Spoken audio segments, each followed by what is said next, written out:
primero que nada, gracias a los que se han conectado puntualmente. La idea es conversar un poco con José. José Chagüe es estratega de Consultatio, y la verdad que aparte es un amigo y es un honor tenerlo por todo lo que sabe de mercado, y aparte por su rol, como lo decía antes, de estratega, bien ideal para lo que queremos conversar unos minutos con él, que es básicamente que nos dé algunas ideas de inversión puntuales, digamos, cosas que realmente las podamos aterrizar, cosas que realmente cada uno como cliente y como inversores las podamos llevar adelante. La verdad que el contexto es bastante complejo, pero también al mismo tiempo nos obliga a ser activos y a hacer algo, digamos. Lo peor que podemos hacer en contexto como esto es quedarnos quietos. Este, Así que la idea es hacerle algunas preguntas a José, que él nos vaya contando un poco cómo es su visión, intentar bajarlo todo en ideas claras de inversión, y después, bueno, dar lugar por ahí si algunos tienen alguna pregunta que quiere ir compartiendo con los botones que tiene abajo, donde tienen la posibilidad de dejar sus preguntas, para que después podamos por lo menos responder dos o tres de esas preguntas. Para empezar, José, lo que me gustaría es, obviamente hay que poner un poco en contexto antes de hablar de estrategias o de ideas de inversión, y me gustaría darte el desafío de ver si en 5 minutos podés contextualizarnos en dónde estamos y en qué mundo ves que nos estamos moviendo. Bueno, buenísimo, muchas gracias, Fer.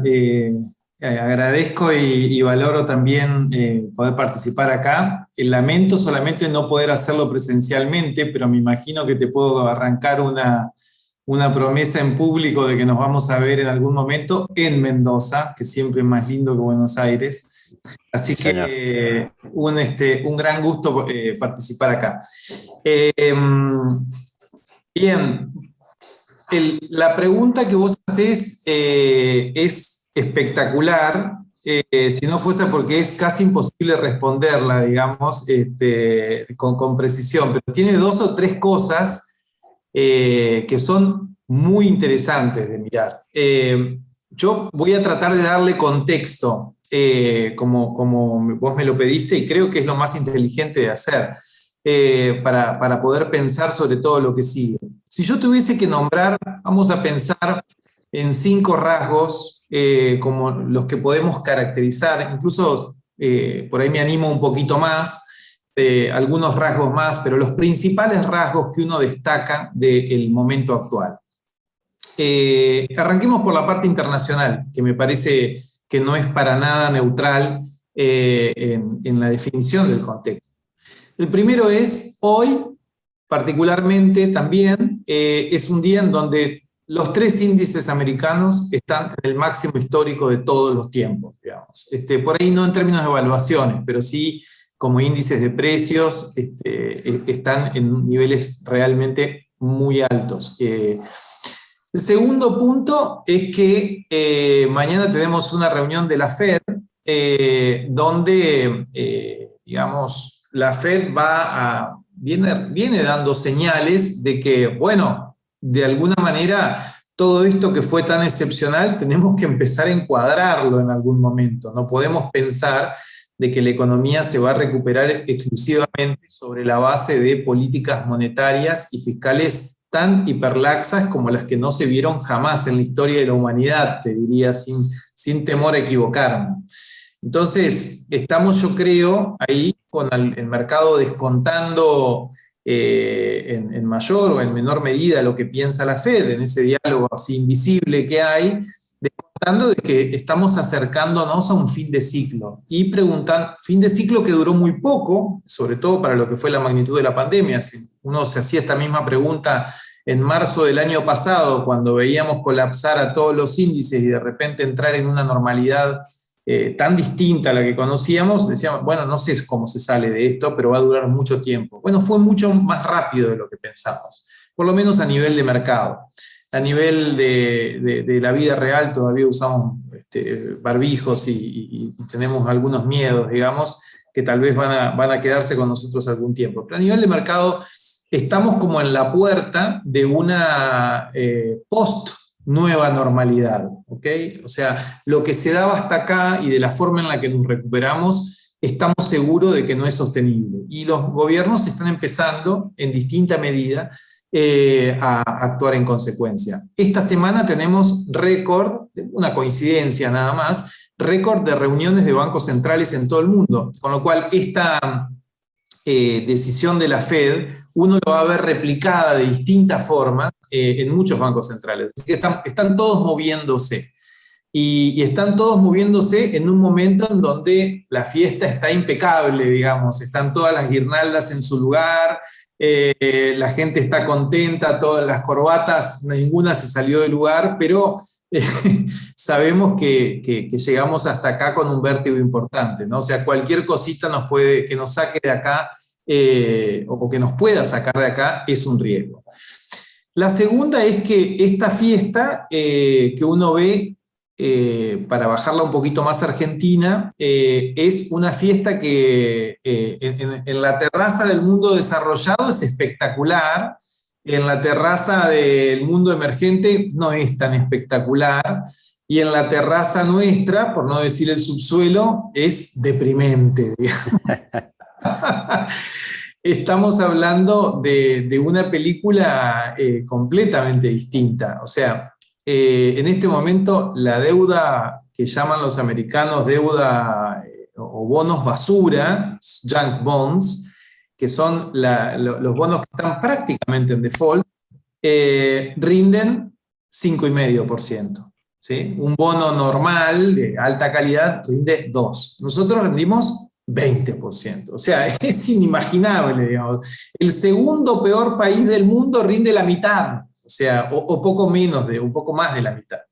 Pero digo, nosotros estamos completamente fuera de escala en términos financieros, y eso es algo que es bastante llamativo, porque además estamos corrientes quiero decir, no hay un default en este momento, los bonos se están pagando, pero tenemos un montón de incertidumbres que hacen que los precios o el valor que tienen las promesas financieras en Argentina estén descontadas a una tasa sideral. Entonces, cuando uno mira Argentina, ¿qué es lo que ve? Para poner en estas 4 o 5 cosas de contexto. Vemos, decía, una fiesta en el mundo desarrollado, una situación más o menos no tan alegre, digo, sobre todo cuando miramos Brasil o por ahí miramos China en este momento, no tanto los países del este, de Europa o el resto de los latinoamericanos, pero ahí la situación, bueno, es más variopinta, y cuando miramos a Argentina vemos algo completamente distinto. Y no solo distinto, sino que con una velocidad de deterioro muy grande. Nosotros, a principios de este año, veíamos, por ejemplo, con mucha preocupación la posibilidad de que Argentina tenga que enfrentar una sequía. Publicamos muchas notas al respecto, muy preocupados con el clima y con la posibilidad de que Argentina no pueda tener dólares suficientes como para poder, digamos, enfrentar la demanda. Y decíamos, el 2021 iba a ser un año binario, o pésimo o bueno, digamos. Y finalmente, afortunadamente, fue un año que terminó para el lado bueno, con una cosecha espectacular y con precios espectaculares también. Digo, en algún momento del pico de la liquidación teníamos soja $600. Hoy esa situación parece parte de un pasado lejano, digamos. Estamos con precios de commodities agrícolas en niveles mucho más abajo, 20-25% por debajo, y estamos también con niveles de commodities no agrícolas en niveles más altos. Entonces sufrimos de alguna manera, la energía estoy pensando concretamente, sufrimos de alguna manera lo que cuando éramos chicos, cuando éramos chicos vos y yo, y probablemente más yo que vos, o vos eras mucho más chico, Fer, pero era la doble Nelson de los Titanes en el ring, donde tenemos caída de los productos que indexan nuestros ingresos y suba de los productos que indexan nuestros egresos. Nosotros hoy tenemos déficit energético. Y un montón de precios relativos que ajustar muy importantes. además de los fiscales, ¿no? O con impacto en los fiscales. Para hacer el combo completamente entretenido, tenemos elecciones en 15 días, cuyo resultado, la verdad, es un poco irrelevante en términos de... O sea, el resultado que vamos a estar mirando no va a ser cómo sale parado el gobierno versus la oposición, sino cómo sale el gobierno versus sí mismo. Digamos, porque dentro del gobierno, esa coalición tan amplia que hoy lidera la Argentina, encontramos muchas facciones. Y esas facciones tienen ideas muy diversas respecto de cómo debe organizarse la vida económica. Entonces tenemos incertidumbre externa, incertidumbre regional o, si querés, de mercado, pensando en commodities, digamos. Tenemos incertidumbres locales, un montón de cosas que tienen que ver desde arrancando de cómo se corrigen las distorsiones en los precios relativos hasta déficit fiscal, macro, digamos. Y tenemos lo político, ni siquiera incluía acá el acuerdo con el fondo. Entonces, es un cóctel que para Argentina acumula prácticamente lo peor, o digamos el escenario más tenso en cada uno de estos campos. Y el resultado de eso es un bono, como cualquiera de los que estamos viendo globales, que rinden el doble del segundo peor emergente, un poco menos del doble del segundo peor emergente. Creo que en gran medida los activos financieros están reflejando un poco eso, ¿no? Y creo que hay bastante razonabilidad en ese supuesto. Ese es el... Ahí la sensación que uno tiene, o que muchas veces hablamos desde acá, es que acá la nominalidad mata, digamos, te da la sensación, y como ha pasado muchas veces en Argentina, que en estos contextos así, todo el mundo busca indexarse a algo, ¿no? Atarse a algo porque la inflación y el ajuste de las variables nominales te va comiendo los talones muy rápido. Y eso lo vemos desde las personas que buscan comprar bienes, digamos, para cubrirse, o los que buscan anticipar importaciones, que también tienen otros incentivos claramente ahí para hacer eso, pero desde nuestro lugar, desde el lugar financiero, vos ves también esta situación que la nominalidad te mata, y de ser así, ¿qué herramientas estás viendo vos para protegerse ahora, ya pensando como inversor, ya sea como individuo o como empresa, ¿no? Sí, no, sin duda comparto esa impresión. La nominalidad de la economía es como la velocidad de un auto, ¿no? Y en este momento estamos yendo a 180, quiero decir, muy, muy rápido. Es muy difícil establecer ciertos parámetros de referencia, no sabemos lo que cuestan las cosas, y como sucede con cualquier sistema que se desplaza a mucha velocidad, en este caso velocidad nominal dada por la inflación, todo tiembla, digamos, y quedan cosas absurdas en el medio. La necesidad de cobertura es una necesidad, yo te diría, es la necesidad primordial en este momento, y sobre todo la cobertura cambiaria. Y de hecho lo estamos viendo a eso muy claramente cuando miramos los tipos de cambio, digamos. O sea, la gente con mucho criterio dice: yo anticipo que vamos a tener una situación difícil, un estrés post-elecciones, en donde se van a sincerar muchas de las cosas que están siendo un poco puestas debajo de la alfombra hasta que la elección tenga lugar. No es una novedad eso en Argentina, por otro lado, es un comportamiento recurrente, y que además esta vez se ve exacerbado por todos los desequilibrios que acumulamos el año pasado, desde la pandemia, ¿no? Y este año en menor medida, pero también. Y lo que hace la gente es comprar dólares, que es probablemente el activo más básico y más simple de entender, y que funcionó mejor siempre en todos estos momentos de incertidumbre. Y eso lo vemos muy claramente reflejado en el contado con liqui. Estoy pensando en el contado con liqui implícito en los CDRs, o implícito en lo que yo llamo dólar libre, digamos, no el contado con liqui del que controla el gobierno, que está hoy en 215, 217 pesos, cerró en el día de hoy.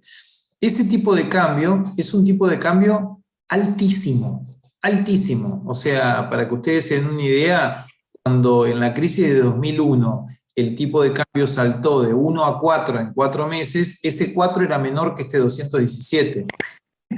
O sea, estamos hablando, y ese fue un overshoot, una sobrereacción, quiero decir, muy grande. O sea, rotura de contratos, crisis bancaria, default, bueno, y el tipo de cambio era más bajo que ahora. Entonces, estamos hablando de que la gente se está anticipando, el mercado se está anticipando a lo que percibe que es una situación muy frágil y que va a terminar, digamos, en una escalada del dólar o en una aceleración de la nominalidad todavía más vertiginosa de la que estamos viendo. Y creo que eso hay que entenderlo, repito y subrayo algo que vos preguntaste al principio, creo que con mucho criterio, que es en un contexto. O sea, el mercado se adelanta. El mercado dice, creo que va a pasar esto, entonces actúo de esta forma. Si yo creo que va a llover, salgo con el paraguas. Si creo que va a haber una crisis, compro dólares. Entonces, el precio del dólar de hoy, en lo que estoy pensando, es que en gran medida ya refleja todo ese choque que todo el mundo espera y que yo también espero después de las elecciones. La pregunta es si lo refleja completamente, si lo refleja en exceso, si se adelantó demasiado, digamos, pero el choque no es tan grave como lo que estamos viendo ahora. Hoy estamos teniendo un tipo de cambio que es más parecido al que deberíamos tener en una hiper que tendríamos en cualquier otro momento, digamos. Por ahí se fue muy lejos. Y la pregunta clave que vos hiciste es la nominalidad. O sea, si yo te pregunto, en este momento, decime una cosa, supongamos que para hacer solo las cuentas fáciles, porque a esta hora y a esta edad no nos salen todas las cuentas y no son redonditas, supongamos que el tipo de cambio está en 200 pesos, la inflación está en 50, me estoy atrasando unos días nada más, la inflación está en 50 y el tipo de cambio está en 100, me dio todo fantástico para que hasta yo pueda hacer la cuenta en vivo y en el aire. Y tengo que pensar en los próximos 12 meses. Entonces yo pregunto, la única certeza que tengo yo respecto de los próximos 12 meses es que la inflación va a ser más alta. Con todos los ajustes que tenemos pendientes de tipo de cambio, de tarifas y demás, creo que Argentina va a ir a un escalón más alto de inflación que 50%. Voy a ser generoso, no me gusta hacer pronósticos, pero solo a los efectos del cálculo, voy a ser generoso y voy a decir, bueno, supongamos que es 60%, ¿no? O incluso un poco menos, pero 60%. Si eso fuese así, estaríamos hablando, y yo pregunto cuánto van a ser las variables en los próximos 12 meses. Yo me imagino el tipo de cambio en noviembre del año que viene, vamos a grabar esto, que está siendo grabado. Sí, está siendo grabado. Repetir. Ojalá podamos repetir, pero esta vez en Mendoza, Fer, no me echás más por Zoom. Si nosotros pudiésemos repetir este ejercicio y vernos de nuevo en un año, yo te pregunto, ¿la inflación la ves en 60%? Yo sí, digamos, no parece una locura pensarlo. ¿El tipo de cambio oficial lo ves en 160? Bueno, sí, puede ser. Necesitaríamos varios cambios respecto de esto, ¿no? De cómo viene siendo administrada. El tipo de cambio contado con liqui, ¿lo ves en 320? Bueno, es difícil, ¿no? O sea, estamos desde un nivel increíblemente alto y ponerlo 60% arriba, ese 320, es todavía más debatible. Entonces, ¿qué quiero decir con esto? De hecho, vamos a hacer un ejercicio que es más fácil. No pensemos de un año para adelante, pensemos de un año para atrás. Si pensamos de un año para atrás, el tipo de cambio hace un año estaba en 185. Entonces, lo que se depreció contra este 200 que yo estaba pensando de hace una semana es 8 o 10%. Y la inflación fue prácticamente 50 en los últimos meses. Entonces, en ese momento vimos algo que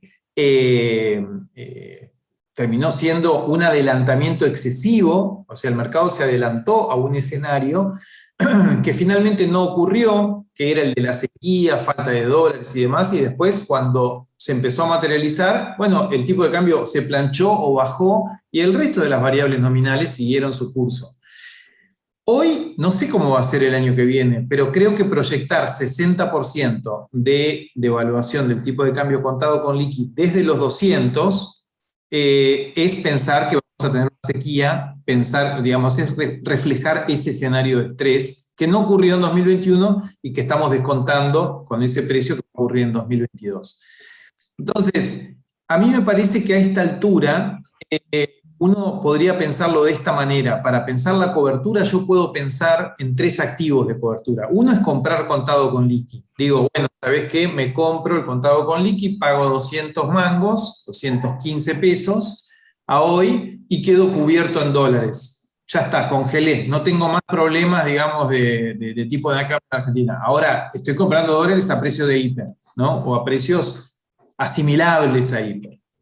La segunda es decir, me compro un activo dólar link, que es un activo que ya no ajusta por el tipo de cambio contado con liqui, sino que ajusta por el tipo de cambio oficial al que vemos depreciándose después de la elección.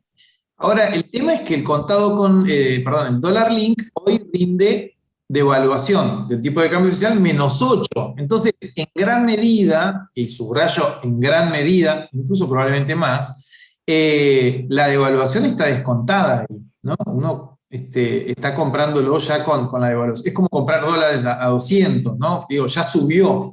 Sí.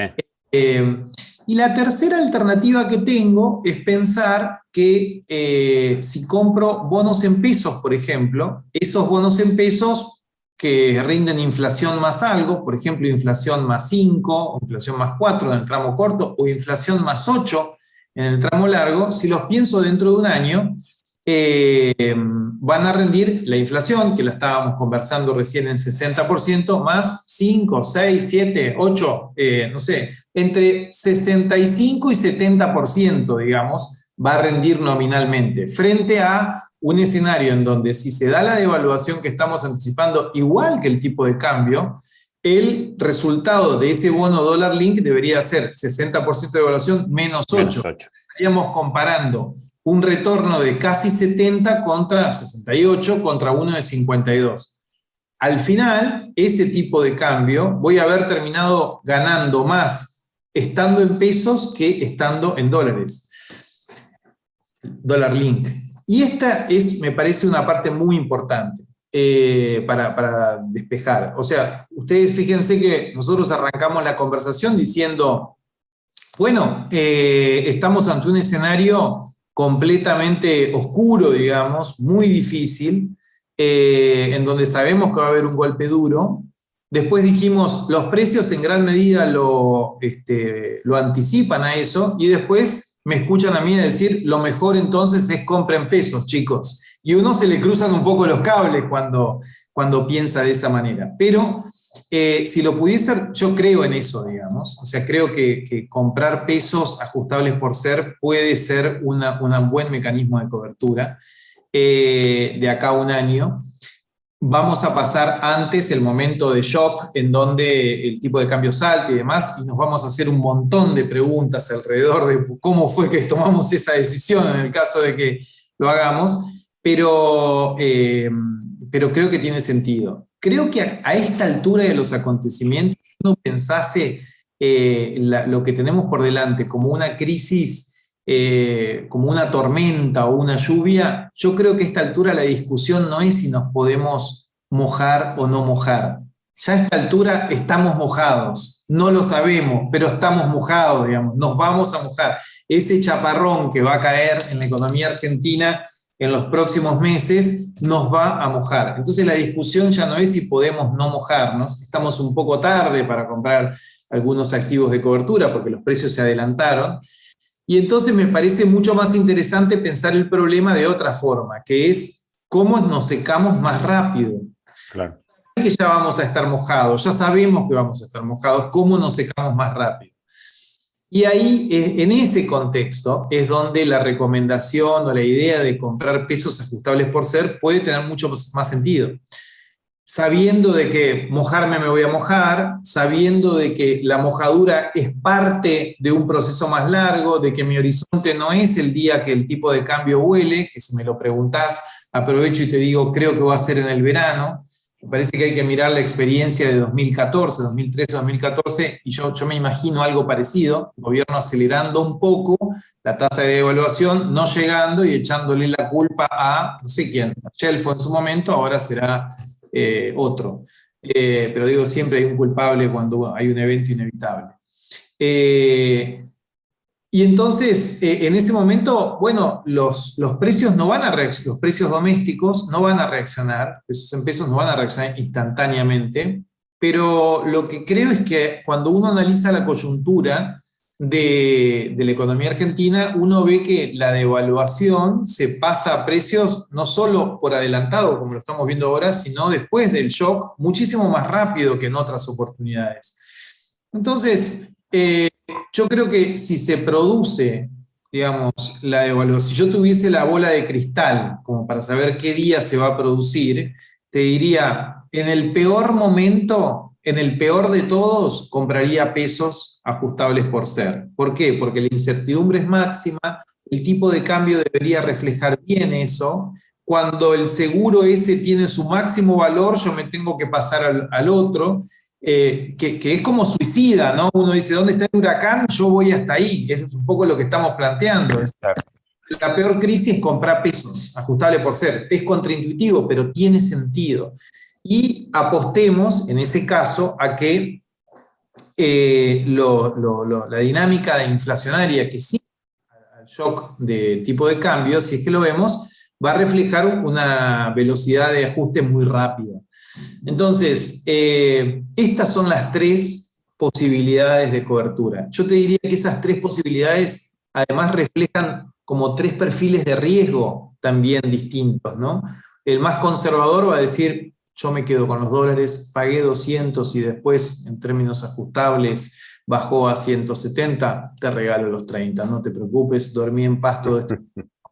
El otro va a decir, bueno, tal vez puedo apostar un poquito, pero no me gustaría tanto como estar en pesos, prefiero dólar link. Bueno, perfecto. Y el otro, probablemente el más agresivo, va a ver esta recomendación un poco más atractiva y se jugará, digamos, por ese lado.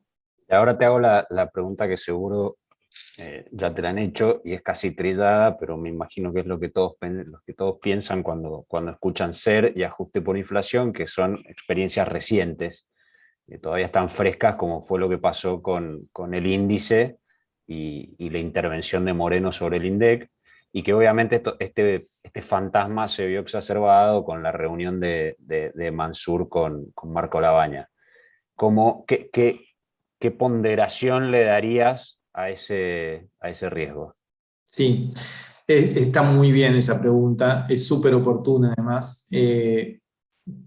Yo creo que la reunión de Mansur, un experto en rotura de termómetros, como fue el caso del conteo de enfermos cuando era ministro de Salud en Tucumán, y además funcionario del gobierno que alteró el INDEC también, ¿no? Aunque no lo podemos responsabilizar a él por eso, podemos responsabilizarlo de otras roturas de termómetros peores todavía, digamos, como es esta que menciono. De cualquier manera, yo creo que el escenario es muy distinto hoy de lo que lo era en 2007. Paso a nombrar las diferencias. Primero, la inflación que queríamos bajar o ocultar en 2007 era de 12%, ¿sí? Y después se nos terminó yendo a 25%. La inflación que queremos ocultar, el elefante que queremos ocultar ahora es de 50%. Segundo punto, una cosa es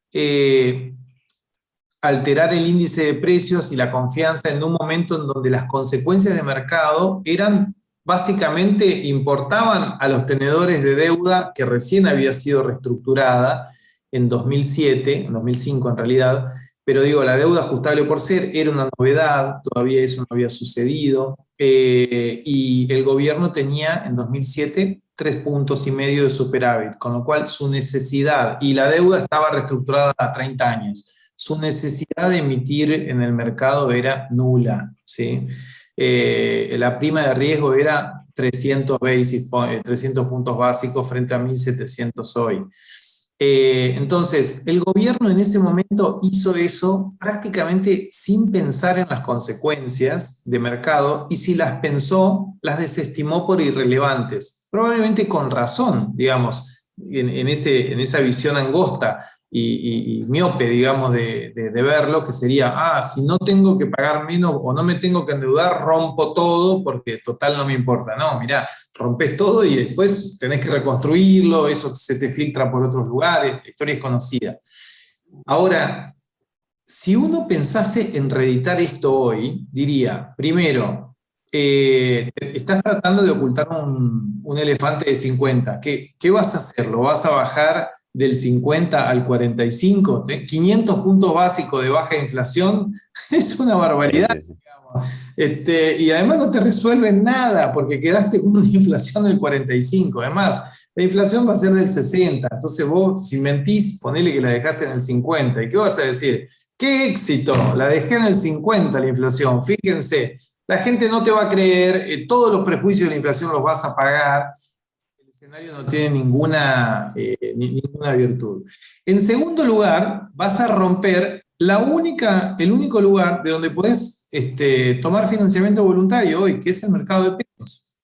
Entonces, ante el primer síntoma de INDEC intervenido, el dólar a 200 es baratísimo, porque la gente va a decir, ok, entonces lo que dijo José de que los títulos en pesos por ahí tienen sentido, no tiene ningún sentido con el INDEC alterado, vamos directamente a dólar, y ahí 200 es baratísimo.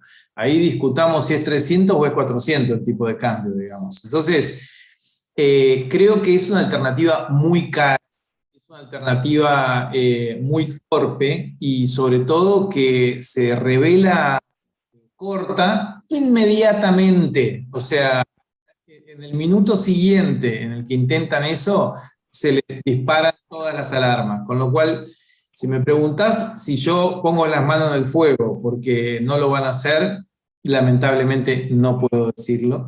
Pero si me preguntás, cambiás la pregunta a qué probabilidad veo de que lo hagan, diría que es muy baja. Muy bien.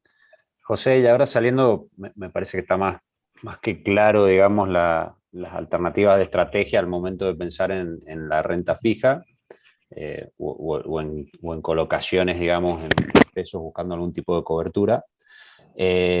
Ahora te cambio, me voy un poquito a las acciones argentinas que sabemos que quedaron muy golpeadas en los últimos años, y es difícil no hacer el paralelismo y el análisis de aquel rally que empezó con las acciones argentinas con las elecciones legislativas del 2013, y más de uno se siente tentado a decir, bueno, estaríamos ante una nueva oportunidad de subirnos a acciones argentinas a precios muy baratos de cara a el final de un ciclo de un gobierno que empieza a irse, digamos, en aquel 2013 cuando Massa gana las legislativas. De una forma ese es el punto inicial de aquella suba fuerte que tuvieron las acciones, que después continuó por varios 2 años años. más, sí. ¿Cómo ves ese paralelismo? Y si ves que hay ahí para los que tienen un estómago bien fuerte de subirse al equity argentino. Sí. A todos esos les doy la bienvenida, porque creo que es el partido más atractivo, es la pelea de fondo que vemos acá. A mí me parece que las acciones, voy a hacer un comentario previo, que por ahí sirve de contexto. Las acciones tienen un atractivo hoy en Argentina muy singular, y está todo detonado, incluidos las acciones, pero si Argentina tiene alguna chance y la cosa mejora, yo me imagino los bonos, en vez de ir rindiendo 20, rindiendo, no sé, 12, y entonces subieron 30, 40%. Una barbaridad. Ahora, si los bonos rinden 12, el Merval vale 900 puntos, más que duplicó, digamos. Entonces, lo que creo es que las acciones son un vehículo muy atractivo para jugar la normalización de Argentina. Ese es el primer punto. Después decimos, bueno, ¿compramos el Merval entonces? No. Creo que la experiencia de 2013 es una experiencia que te puede confundir más que aclarar, en el sentido de que lo que se preció en ese momento es un cambio de color político, un ciclo político, en un contexto de una Argentina que estaba deteriorada, por supuesto, pero tenía márgenes de salida y el nivel de deterioro me parece que era mucho menor que el que tenemos hoy. Que eso no es cierto para toda la economía, pero no es cierto para cada una de las partes. No sé, si yo pienso, por ejemplo, en Ternium Argentina, o pienso en Mirgor, o pienso en Cepu, o pienso en Pampa, no es lo mismo que era en 2013.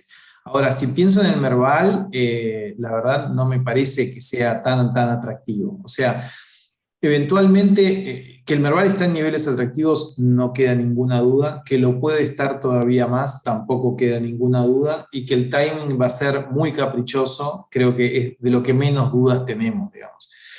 Nosotros estamos, de hecho, en el equipo tenemos muchas visiones que no siempre confluyen en un mismo lugar, afortunadamente, sobre la evolución de las acciones. Y ya nos acostumbramos a declararnos ganadores y revertir ese título muy rápido, porque vos decís, sí, claro, vos mirás, por ejemplo, lo que le pasó a las acciones, lo veíamos hoy, lo que le pasó a las acciones el mes pasado, y decís, bueno, en los últimos 2 meses subieron 30%, ¿viste? Entonces, che, empezó un rally. Ahora, si las ves desde el principio de año, decís que subió 30% en dólares, ok. Pero, y ahí ves un super rally. Pero la verdad es que hay meses en los que baja 20%. O sea, la volatilidad que tiene el Merval es infinita. Para no esquivar la pregunta, creo que todavía es muy temprano. Yo no creo en ese trade, el trade electoral, digámoslo, ¿no? Que bueno, la gente está pensando ahora en un cambio y descuenta dentro de 2 años van a perder. Me parece que es muy temprano para eso. Creo que en todo caso es algo que podemos llegar a pensar en 2023, no ahora. Me parece que hay muchas acciones, muchas compañías muy atractivas dentro del Merval, que están ganando dinero, que tienen precios favorables, que tienen negocios que no están muy regulados. Nombré algunas, otras no, digamos, con distintos matices, algunas más, menos reguladas, pero hay varias perlitas ahí que vale la pena. Un estómago importante, vale la pena tenerlas. Pero no creo que tenga sentido hoy hacer como dicen en el mercado, un all-in acciones al Merval. No me parece que sea reditable la experiencia de 2013, ¿no? Bien, y ahí nos falta cubrir por ahí un activo que no me gustaría dejarlo abandonado, porque fue un activo que estuvo muy en el centro de escena, que lo nombraste un poco al principio, que son los bonos en dólares con estos rendimientos, un poco también ya algo dijiste al respecto. Ahora, ¿cómo ves que se puede dar la historia de los bonos con un gobierno intentando acomodar un poco el barco, yendo a un acuerdo con el fondo y intentando dar algunas señales un poco más pro mercado, siempre dentro de las expectativas lógicas que uno tiene, ¿no? No un cambio radical de modelo, ¿no? Sí, sí, ¿Crees sí. que ves valor en los títulos en dólares en ese escenario? Yo veo valor, creo que el escenario que nosotros nos hacemos es este. Eh, Tenemos por delante un acuerdo con el fondo que va a tomar tiempo, lo van a firmar finalmente. Antes de que lo firmen probablemente suframos unos cuantos golpes, en el sentido de mucha tensión, un tipo de cambio que se va, un deterioro macroeconómico y demás, y después aparece el acuerdo con el fondo. Ese acuerdo finalmente, cuando encuentra su lugar en la mesa, arranca un periodo de mayor recuperación. En ese momento los bonos no suben, más siguen perforando niveles mínimos como los que estamos viendo hoy, o más bajos. Y el punto de inflexión que hay de eso es el acuerdo con el fondo. A partir de ahí me imagino una dinámica distinta. Y yo no creo que uno deba pensar en la TIR de los bonos, o sea, en el rendimiento de los bonos como una referencia. De hecho, el ejercicio que nosotros hacemos es, los bonos vamos a comprarlos hoy, va a haber acuerdo con el fondo, en 2023 va a haber un nuevo gobierno, ese nuevo gobierno, no me preguntes de qué partido es, va a haber un nuevo gobierno y va a decir la deuda es impagable, va a tener razón, entonces va a ser una nueva reestructuración y esa reestructuración va a valer $45. Esto es el ejercicio que hago para responder la pregunta. Si vale $45 y inspira cierta confianza de manera tal de que la tasa de interés no esté en 1.800 puntos básicos de riesgo país como está hoy, sino en 1.200, 1.000, entonces ahí sí los bonos tienen valor, digamos, con una reestructuración que tenga esas características, pero el valor que tienen los bonos frente a ese mismo escenario en las acciones es secundario. O sea, prefiero quedarme con acciones en ese contexto que con bonos. Me resultan mucho más atractivos, sobre todo por la estructura financiera que tienen, en donde vas cobrando cupones intermedios, cosa que en los soberanos no sucede, los bonos corporativos o provinciales. Ahí sí lo veo más atractivo. Hay temas de liquidez, hay temas de crédito, hay que ser más selectivo, en fin, es más complejo navegar ese río, digamos, pero yo me siento más cómodo hoy eligiendo ese tipo de créditos que los soberanos. Bien, bueno, ahí aprovecho para vender un poquito, porque tenemos que vender algo, José. Y en relación a lo que decías de la liquidez de los bonos provinciales y los bonos corporativos, una buena novedad es que Consultate está sacando ahora un fondo Sí, nuevo, que creo que es la forma más sencilla para un inversor sí. de jugar ese partido, ¿no? Sí, sí, sí, tal cual. Mirá, de hecho, justo hoy publicamos, vos lo tenés ahí a mano, publicamos le llamamos un caso de inversión, investment case, en donde detallamos un poco cuáles son el racional con el que pensamos esto. Y lo que vimos es, en este escenario de Argentina, no estoy pensando cómo le va a ir, que también estoy pensando en eso, pero digo, no. Olvidemos no por un momento de proyecciones a futuro. Yo pregunto, le hago esta pregunta al mercado como si tuviese un micrófono y digo, en este escenario, ¿qué le pasó a los bonos de Argentina? Responde el mercado, se hicieron pomada, están valiendo $30 cuando valían 45 hace 9 meses. Perfecto. ¿Y al resto de los activos qué le pasó? Las acciones subieron un poquito. Bueno, distingue un poco entre clases de activos. ¿Y qué le pasó a los bonos corporativos? Subieron de precio. Entonces lo que está diciendo el mercado es, Argentina tiene un problema fiscal muy grande, pero hay sector privado, o una parte del sector privado, al que no le va tan mal, o al que, digamos, se pueden justificar ciertos niveles por debajo de lo que le pasa al soberano. Y esos niveles en este mundo son inconcebibles. Quiero decir, un bono de compañías de primera línea de Argentina que no reestructuraron sus deudas en pandemia, que vienen corrientes hace muchísimos años, que tienen finanzas saludables, rinden 9%, 10% en dólares. Cuando un bono basura en Estados Unidos rinde 5,5%.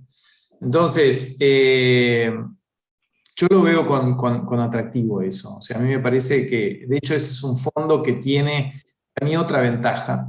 Y es, mucha gente yo recibo, no lo preguntaste, pero sobrevoló un poco a la conversación. Che, tenemos un corralito por delante, ¿cómo estás viendo la situación bancaria, digamos, ¿no? Que es algo que por lo menos me preguntan muy seguido.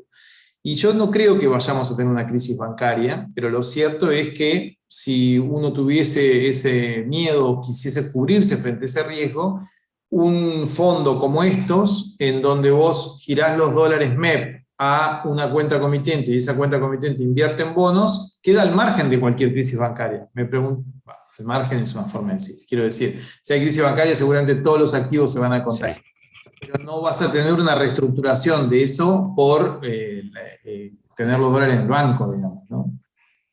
Claro, está claro. Bueno, estamos en el tiempo que nos habíamos puesto como objetivo. Buenísimo. La verdad que ha sido muy claro, cosa que no es fácil en este contexto, así que te felicito. Y bueno, nada, José, muchas gracias y esperamos poder tenerte de nuevo pronto, conversando ya post elecciones y esperemos con un poco más de certeza arriba, ¿no? Ojalá, va a ser un gran gusto. Muchas gracias, Fernando. Te mando un Dale, abrazo un abrazo, José, y a gracias todos a todos ahí. por conectarse. Hasta luego. Chao, chao.